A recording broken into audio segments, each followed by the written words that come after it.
হ্যাঁ বন্ধুরা, এবার আপনাদেরকে এখন দেখাবো নতুন ইউসি ব্রাউজার। এই যে গুডি দেখছেন, এটার মাধ্যমে ফ্রি গ্রামীণ ফোনে ইন্টারনেট চালানো যাচ্ছে। তো এর জন্য আপনাকে প্রথমে যা করতে হবে, প্রথমে আপনাকে প্লে স্টোর থেকে ইউসি ব্রাউজার গুডি এটি ডাউনলোড করতে হবে। এই যে প্লে স্টোর, দেখুন আমি এটা কেবলমাত্র ডাউনলোড করলাম। ইউসি লিখে ডাউনলোড দিলে, ইউসি ব্রাউজার লিখে ডাউনলোড দিলেই চলে আসছে, যেহেতু নতুন। এই যে এই ফাইলটি, এটি ডাউনলোড করবেন। ডাউনলোড করার পর আপনি, আমি ডাউনলোড করার পর কার্যক্রম বলি, এটি ওপেন করবেন। ওপেন করার পর দেখবেন কানেক্ট হয়ে যাবে অটোমেটিকলি। একটু অপেক্ষা করুন, এখানে কিছু অ্যাড আসবে। হ্যাঁ, জাস্ট এটুকু আসলেই হবে, আপনার আর দরকার নাই।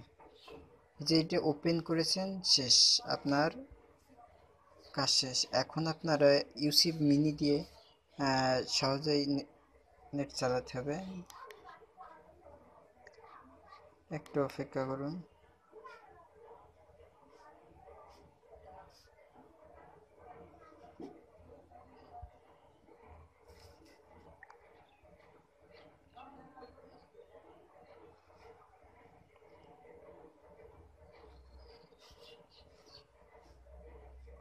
আচ্ছা, এখান থেকে এবার আপনি বেরিয়ে যাবেন। এবার ইউসি মিনি ঢুকবেন। সো এবার আপনি নেট চালানো শুরু করে দেন, নো প্রবলেম।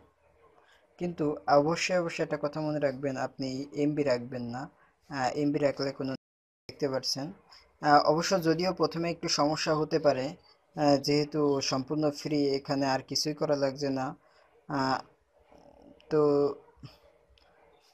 যদি সমস্যা হয় তাহলে অবশ্যই কমেন্ট করবেন, আমি সমস্যার সমাধান করার চেষ্টা করব।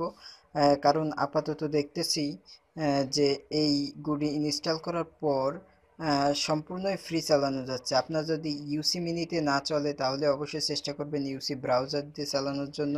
আর ইউসি ব্রাউজার দিয়ে যখন চালাবেন, তখন আপনার একটা কাজ করতে হবে, সেটা আমি আরেকটা ভিডিও দেখিয়ে দিব। আহ, তো এখন এই যে ইউসি মিনি দিয়ে চলছে, তাই আমি জাস্ট এটুকুই দেখাচ্ছি। আমার নেটটা চলে গেছে। আহ, তো যাই হোক বন্ধুরা, চালাতে থাকুন। জাস্ট আমি যা বললাম এইটুকুই করবেন, যে ইউসি গুডিটা ইনস্টল করবেন। ইনস্টল করে ইউসি মিনি এটা দিয়েটাই অবশ্যই নতুন ভার্সন ব্যবহার করবেন। দেখুন কিছুদিন যদি চলে তাহলে তো ভালো, আমরা তো চাই অল্প কিছুদিন চললেও সেটা ভালো। কিন্তু বেশি শেয়ার করবেন না বন্ধুরা, জাস্ট লাইক কমেন্ট করবেন, এটুকুই। কারণ যে কোনো তথ্য যদি গ্রামীণ ফোন সচরাচর কিছুদিন দেয়, তারপরে অল্প কিছুদিনের মধ্যেই সেটা বন্ধ করে দেয়। তো ধন্যবাদ সকলকে ভিডিওটি দেখার জন্য। উম, সবাই অবশ্যই কমেন্ট করবেন, যদি না চলে তাহলে চালানোর ব্যবস্থা করা যায় কিনা, অন্য কোনো উপায় আছে কিনা সেটা আমরা অবশ্যই খোঁজ করব। ধন্যবাদ সকলকে।